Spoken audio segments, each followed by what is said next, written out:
your personality is still a baby in terms of its ability to tolerate time. It's still a baby in terms of its ability to tolerate what has to happen between learning, discovering something, and learning about it until you can actually experience it. Most people can't deal with that gap, you know. You'd love to play the piano, right? But you don't want to learn to play the piano. You know, you'd love to meditate, but you don't want to learn to meditate. So when you're sitting there trying to meditate, you're failing. You're failing, and you'll fail for a while. And that's why we call it a practice, because you're practicing something that you don't know how to do and you can't do yet, so you have to keep failing for a while, okay?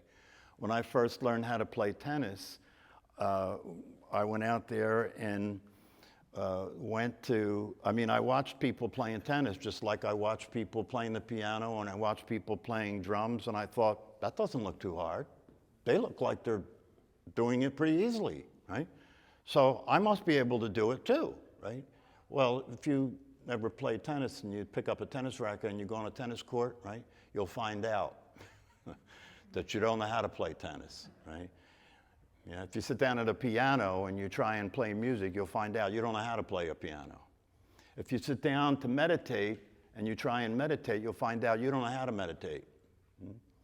So you're given the technique of meditation to practice. But the experience of meditation won't happen until you've practiced sufficiently and long enough to stop trying. By doing the technique the way it's meant to be done, long enough until you kind of give up. You know, you've been doing this a while now, and it hasn't worked yet, so you just sit down and the hell with it. You know, I'm just gonna sit here, and, you know, I'm not gonna keep trying to meditate. And all of a sudden something shifts. All of a sudden something shifts. Something opens up, and you start to experience this awareness. You start to experience something that's not happening anymore. You start to experience something's not happening anymore. What's not happening anymore? Well, what's not happening anymore is you're no longer identifying yourself with the thinker of your thoughts. Somehow, through the practice of meditation over time, by doing it over and over again, you've weakened the identification you had with the one you thought you were that was going to meditate. You've weakened the identification that you had with the one you thought you were that was going to meditate. And once that gets weak, the awareness that is your true nature starts to show up. And what's that like? Well, what's that like? It's like easy. It's easy. It's comfortable. It's relaxing. It's satisfying. It's peaceful. It's happy. But it doesn't last, right? So it doesn't last. And then the personality jumps in and says, well, it's not going to last because you don't know what you're doing. You don't know how to do this, right? So then you go, oh. Right? So that's the process of learning how to meditate. It requires a conviction. It requires practice. It requires time. It requires accepting the fact that during the time you're practicing meditation, you're going to be sitting there for a long time, just being related to a restless mind and a restless body. And, you know, and the personality will say, oh, well, if this is what meditation is, you don't want to do it. Go find something you want to do. Go find something that you can get pleasure right away with, like drugs or sex, right? Go find something you get pleasure right away with. That's what you want to do. You don't want to do anything like this. This takes too long. And there's no guarantee that you're going to get there anyway. So that's what you're up against when it's practicing meditation. That's why I say that to establish a practice, you have to be committed to doing it every single day, regardless of what happens when you're sitting there. And it's important to have a guide so they can tell you what I'm telling you, so you understand. You're either going to practice meditation or you're not. And if you don't practice meditation, the possibility that it has to offer you will not be available, right? If you don't practice, you're playing the piano, music will not be available for you, right? What will be available for you is you can enjoy somebody else playing the piano, but you can't enjoy playing the piano, because in order to do that, you have to practice. There's no shortcut. You have to practice. Same thing is true with meditation.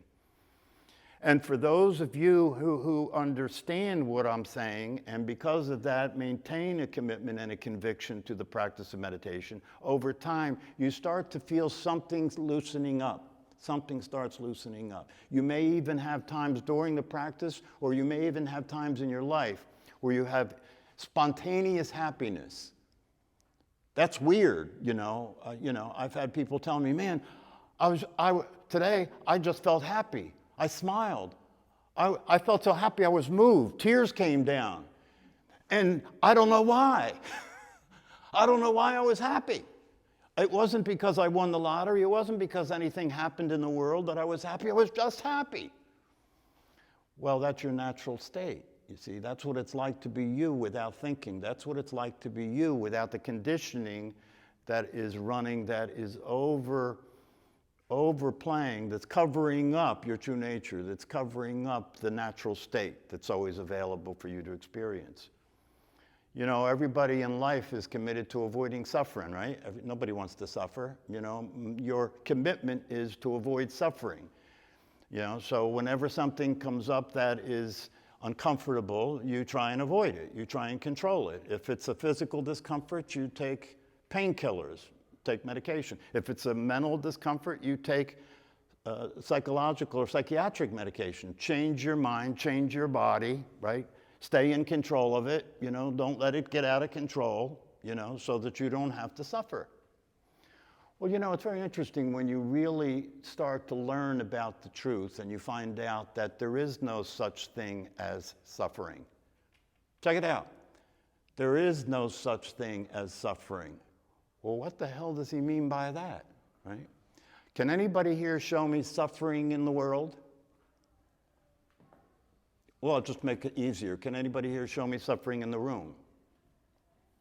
I don't see any. I didn't run into any today in this room, right? And you know why that is? It's because there's no such thing as suffering in the world. This is the discovery. People think suffering's in the world, right? It's a world of suffering. What's the source of suffering? Now watch. What's the source of suffering? What's causing suffering, right? The circumstances, isn't it? Yeah, the circumstance is what's causing suffering. It's too hot, I'm suffering. It's too cold, I'm suffering. Right? It's too loud, I'm suffering. It's too quiet, I'm suffering. Right?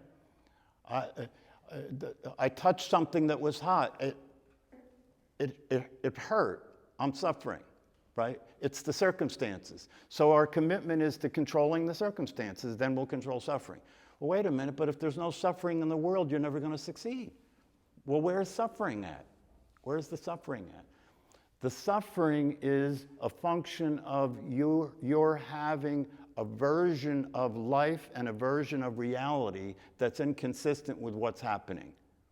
That's where the suffering is happening. It's the way you're relating to what's happening that causes the suffering, not what's happening. Right? Which means there's a possibility for you to experience the truth, which is there's no suffering. Right? So you have to ask yourself, am I interested in the possibility or the probability? Am I interested in the possibility, the possible life I can experience, or the probable life I can experience? The probable life is the one that is given by your conditioning. You're probably going to suffer based on your conditioning, right? You're probably going to struggle based on your conditioning. You're probably going to have to cope with a lot based on your conditioning, right? You're probably going to have to put a lot of energy into trying to change and improve and get better and be more in control because of your conditioning. So if there's no suffering, and if you wake up to the truth that there's no suffering, and because of that truth, you let go of your version of reality, which is the thought process. Your version of reality is the thought process. You keep thinking about the difference between what's happening and the way it should be, don't you? All the time. You wake up that way. You go to sleep that way. You dream that way, right? But what if the truth is that the way it is the way it is? It's not wrong. Not only is it not wrong, but it works. The way it is works. Up works. Up works, because without it, you can't have down, right? Pain works, because without it, you can't have pleasure, right? So you're arguing with a working system that offers you the experience of being alive. And the experience of alive is not an experience that is only pleasure and not pain. No, the experience of alive is the experience of pleasure and pain. That's called life. And the experience of being alive, when you're willing to be with life the way life is it's an experience of flow, harmony, right? It's an experience of being able to enjoy life as life exists, rather than life occurring to you as a problem. There are no problems in the world. I've never seen one. The problem is your interpretation of what's happening, and it doesn't match what's happening, and now you have a problem. Right? But you see, our conditioning is so thorough, your brain is so thoroughly conditioned with the idea that suffering is real, and it's coming from out there. Your brain is so thoroughly conditioned that that's the case. And it's so thoroughly conditioned that you are your physical body, and your physical body is separate from the world, right? So thoroughly conditioned that that scenario is reality, right? That when you hear the things that I'm saying now, it comes across like, wow, really? Really? That doesn't seem right. Doesn't seem true, right? That's not consistent with the way people live. That's not consistent with the reality that human beings are sharing with one another. Yeah, that reality human beings are sharing with one another, that's the probable reality. That's what's probably going to happen if, when you're a baby, you learn that you are a physical body and you get a name and you start being a personality, you're probably going to suffer. But there's this possibility that what you are is not a body, this possibility that what you are is not a personality, this possibility that what you are is not the concept you have of yourself. It's not a self-concept. There's a possibility that what you are is other than all of that. And not only is that a possibility, but the possibility is that this is already the case, meaning that you don't have to become what I'm referring to. You don't have to work at it. You don't have to change anything for it to be the case. It's already the case. You know, the bus you're waiting for, you're on that bus. The boat you're waiting for to come in, you know that the boat, everybody's waiting for their boat to come in, right? You're on the boat already. You're on the boat already. If you get that, even if you only get it conceptually, you know, and it's not the experience you're having, if you only get it conceptually, but you're willing to have faith in it, you're willing to have faith that the truth is true, right? Then you stop trying to get on the bus and you start paying attention to the idea that you have on the bus that you're not on the bus. That's how you wake up. It's a negation process, right? Instead of trying to get on the bus, okay, I accept that I'm on the bus, so I'm not trying to get on the bus now. Now my practice is noticing that I think I'm not on the bus when I'm on the bus. Noticing that I think I'm something that I'm not. So you keep watching that you keep noticing that you think you're something that you're not, and because you're noticing that you're not what you think you are, it gets weaker. Because you're noticing it from the truth. You're seeing it from reality. It gets weaker, right? So the idea that you're the physical body and this personality starts to get weak enough that the light can shine through. The light is awareness. The light can shine through. All along, while you were doing what you were doing, trying to be happy, trying to avoid suffering, trying to get it together, trying to figure it out, all the while you were busy doing all that stuff like everybody else, right? The awareness that is your true nature has been there beholding all that. The awareness that you are has been there beholding all that. How do I know? If that awareness stopped, what would be next? If your awareness, if I could flick a switch and turn off your awareness, what would be next?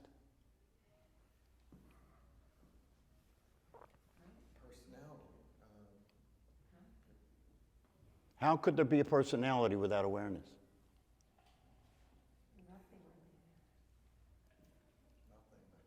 Okay, nothing. That'd be the end of the show, right? That'd be the end of the show, right? So it must be pretty miraculous and pretty incredible and pretty wonderful and pretty exciting that that awareness exists, right? Because without that, there's no life, right? But that's the one thing we ignore. The most important thing, the source of your well-being, the source of your excitement, the source of your aliveness, the source of your experience of being human is awareness. Is it not? Yeah. And that's the one thing we ignore. Why? Because it doesn't show up. We've been oriented that anything that's real shows up, right? It doesn't show up. I can't see it. Where is it? Well, that's the thing. See, that's the trick that works to keep you in the personality, is the idea that you can't see what you are. It has no form. It's not anywhere to be found, right? I can see the body, so I can identify with it, right? But I can't see the awareness. You can't see the awareness, so that's what St. Francis of Assisi said. That which you are looking for is what's looking. You will never see it. You can never discover it. You can never become it. You can never be it. That'll never work, right? But you can allow yourself to recognize that you are it. And when you experience that you are the awareness, right? Because without the awareness, you're not here, right? Yeah. So when you experience that you are the awareness, it's a game changer now. Because if I am the awareness, well, what is the nature of this awareness that I am? The nature of this awareness that I am is that it is formless, right? Has no gender, right? It doesn't exist in time, doesn't need anything, doesn't want anything, isn't going anywhere, didn't come from anywhere. Wow, that's like taking a good psychedelic drug. That's why people that take psychedelic drugs experience something like that, right? They experience something like that because the psychedelic drug shuts down a lot of the filtering systems that usually operate to interpret everything, right? And so now instead of all that interpretation and all that mental activity going on, that gets shut down, that gets, shut down, that gets turned off, and then it's like, wow, man. Wow, man, this is really cool. What's really cool? This. What's this? It's the same thing that's always here, but you're busy ignoring it all the rest of the time. So do you want a possible life or a probable life? That's the question you have to answer. If the answer is you want a possible life, then you've got to study what the possibility is like. You've got to learn about the possibility. You've got to practice paying attention to being ignorant. You have to practice paying attention to being ignorant, right? You have to practice noticing that you're lost in thought. You have to practice noticing that you're living your life as a thought process. You're living your life as a thinking activity. And it doesn't go well. It doesn't work well. So the first thing the personality wants to do is say, okay, I got it. I have to stop thinking. I have to stop thinking. I have to control thinking. I have to stop thinking. No. That's the sure way to keep thinking is to try and stop. Because how are you, now watch, how are you going to know that you stopped thinking?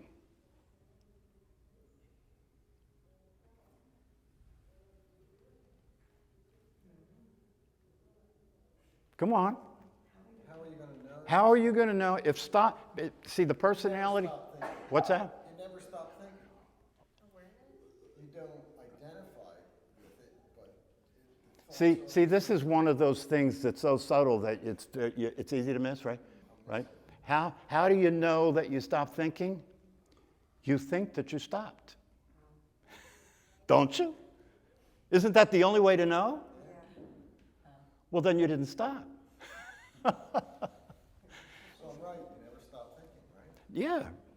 Well, you didn't start thinking, so how are you going to stop? It just happened to you. It happened to you, right?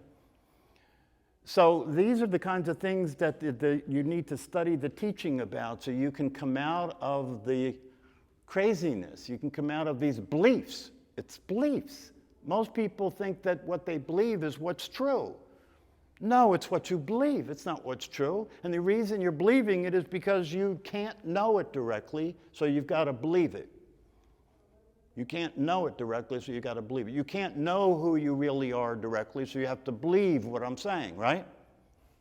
That's the personality's view, but the reality of it is that you don't have to know what you are. You don't have to know what you are. What you are already knows itself. See, you keep looking at this from the outside. Do you know what I mean? You keep looking at this from the view of the personality, and from the view of the personality, it's like, oh, I get what he's saying. I definitely want that. I'm going to practice. I'm going to try and become that. I'm going to definitely try and stop the thinking process so I can experience meditation. And the reason you do that is because there's nothing else that you can do. If you're identifying yourself as a personality, right? There's nothing else you can do except try to be something other than that. That's the only thing you could do, right? So you're trying to become, so you try and become awake. You try and wake up. You try and become enlightened, right? But then that's trying to get on the bus you're already on. You see how tricky this is? So in order to get where you already are, right, all you have to do is keep noticing that you think you're not there. That's all you have to do, is just keep noticing that you think you're not there. Just keep noticing that you think you're a body. Keep noticing that you think you're this thing called the personality, right? Keep noticing how that plays, right? And when you're being that, how does your life go? When you're being that, right? Because part of being that is considering yourself to be separate from what's happening, right? Considering yourself to be a physical body, separate from what's happening, right? And so if you're separate from what's happening, now the game is survival, isn't it? Yeah, if you're separate from what's happening, there's little you against all of this. Oh, that's going to be something that you're going to have to really work at to make sure you survive. You're going to have to keep yourself away from anything that's threatening, right? Well, the most threatening thing there is to your survival is your own thought process. How are you going to keep yourself away from it? Right? It goes wherever you go. You know, if you're miserable and you think that the move to Paris will make you happy, right? It might seem to make you happy because it's new and different, right? But it won't be long before the same misery you had where you were shows up. Inevitable. It's inevitable because what's miserable isn't where you are, it's who you are. It's not where you are, it's who you are. What's miserable is not the circumstances, it's the way you're relating to the circumstances that's causing the misery. This is good news, by the way. This is good news because I'm telling you, you don't have to do anything, you don't have to change, right? What you want more than anything else is already happening. It's already happening. The question the personality wants to know, right, is if I believe what you're saying, which is that I'm not this body, does that mean when this body dies, I'll still be here? See, the problem is this. The thing that, now watch, this is the problem. This is what she's grappling with. When the body goes, I won't have senses to use to see anything. So what will happen? You know what I mean? There won't be any way to be the subject to see any object, right? Because my senses allow that to happen, right? That's not going to happen when the body dies. So if I'm going to buy into this, you got to assure me, right? If I'm going to buy into this, you have to assure me that I will really be still here. No, I know what you're saying. You don't have to explain. I know what you're saying, right? But here's the deal. To answer that question, I have to answer that question within the same system that's creating it. Can't be answered in that system. Because the system that's creating the question is a conceptualization of reality. And reality is not a concept. And so what happens, now I'll give you the concept, right? So that what happens when the body dies, right? The awareness is still aware, just like it always was, but it doesn't have an objective reality to be aware of, that's all. Now, if you think about what I just said, it'll cause a knot in your brain.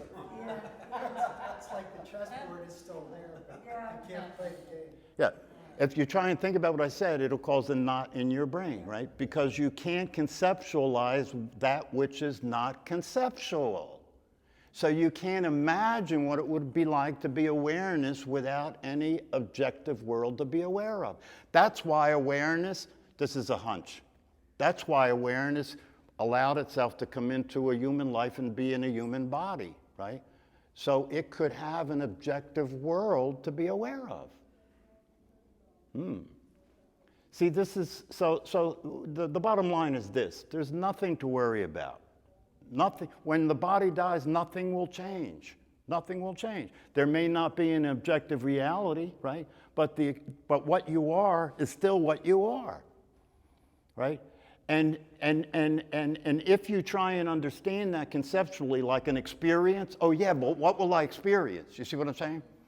Well, you can't talk about it like that. You can't talk about it like that. What would space be like if there was nothing in the space?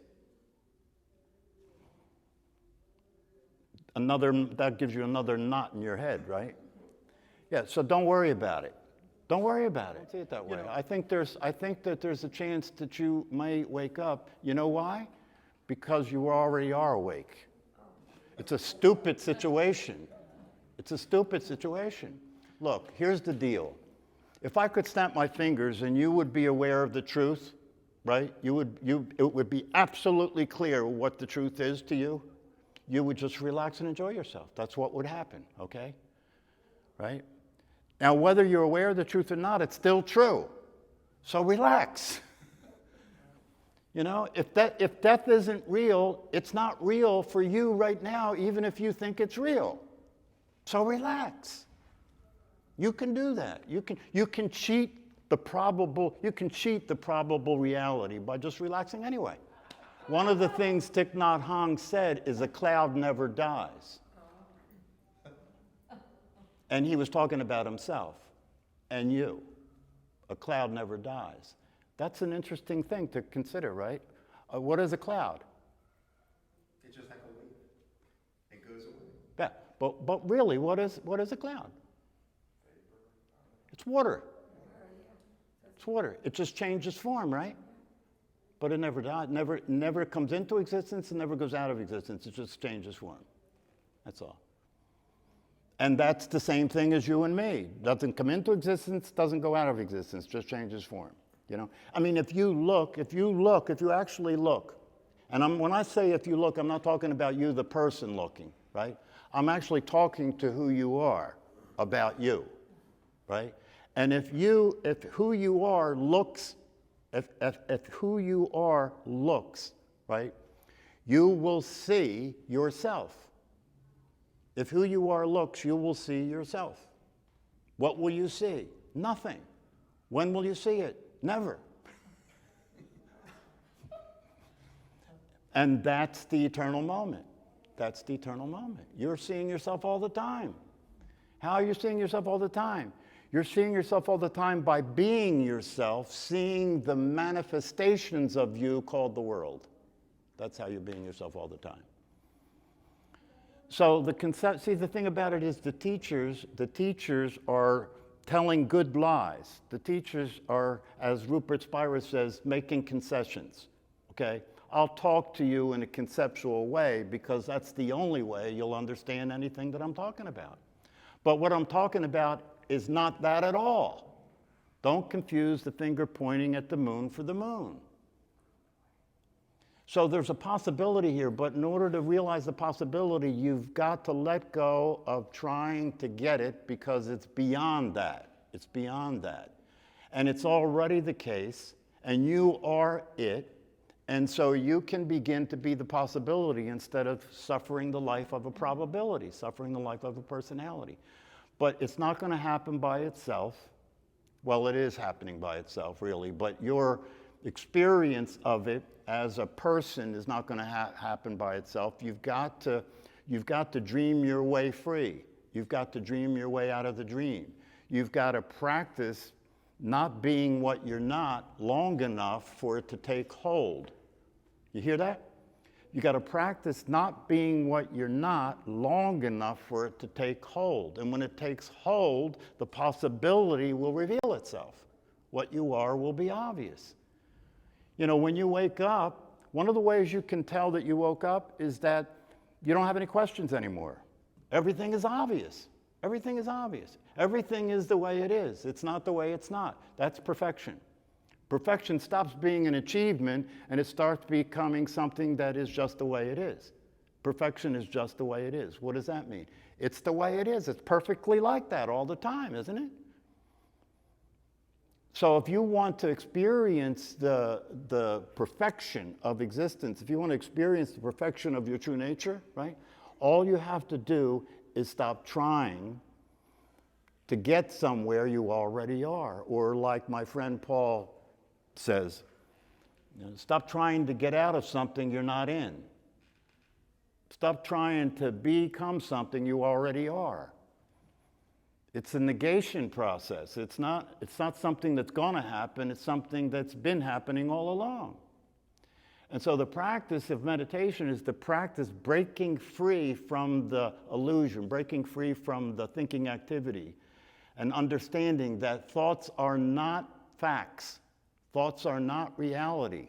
One of the ways we talk about this process is not to be different.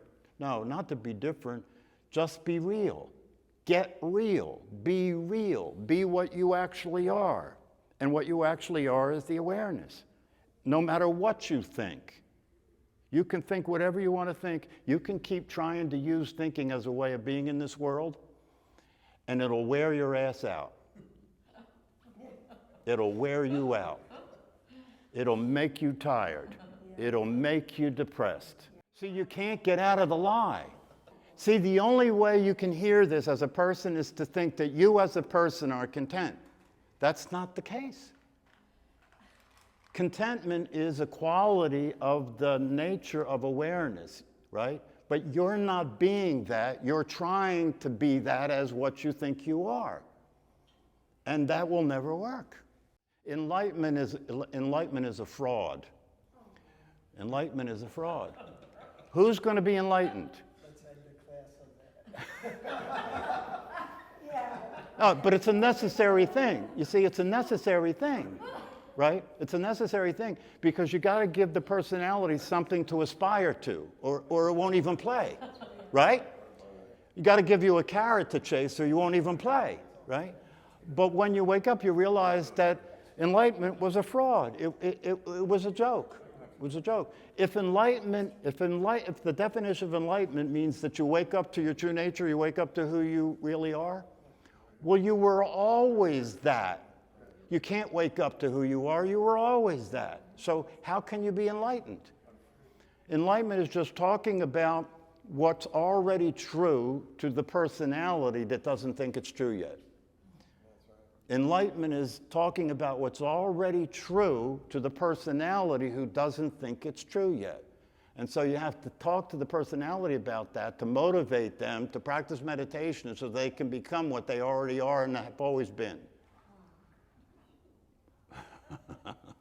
You know, the psychedelic experience or the psilocybin, whatever it is you want to take, right? It may give you a glimpse of the possibility, right?